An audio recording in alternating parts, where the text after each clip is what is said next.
Sfila sempre assieme a loro, Bojan e Pulsar, se ne sta in disparte, se ne sta un po' per conto suo. E praticamente hai mano fuse con occhia con il filo di lana che è la metafora del filo della vita, cioè il destino degli uomini. E ogni tanto il segno di malaugurio, queste grandi forme, che poi sono le forbici che usano i pastori per tosare le pecore, taglia il filo di lana, quindi taglia il filo della vita. Quindi maschera tragica, maschera che poi ricorda le parche, no? Che nell'antica Grecia certo. Sono le tre donne, le tre filatrici raccontano nascita, crescita e morte. Ma c'era una figura in Sardegna che realmente esistita fino a 60-70 anni fa, si chiamava Saccabadola, da accabbare, che significa finire. Saccabadola era quello che praticava l'eutanasia.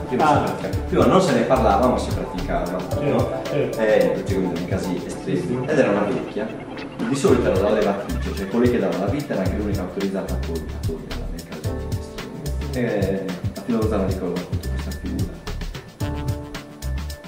Un po' inquietante, poi ha un modo di camminare, rimane gobba, sì, poi ha un modo di procedere, ha una forza pazzesca, incredibile.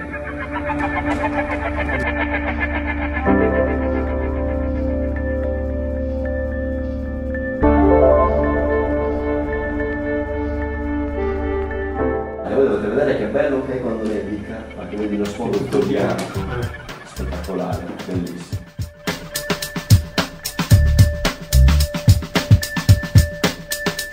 Good.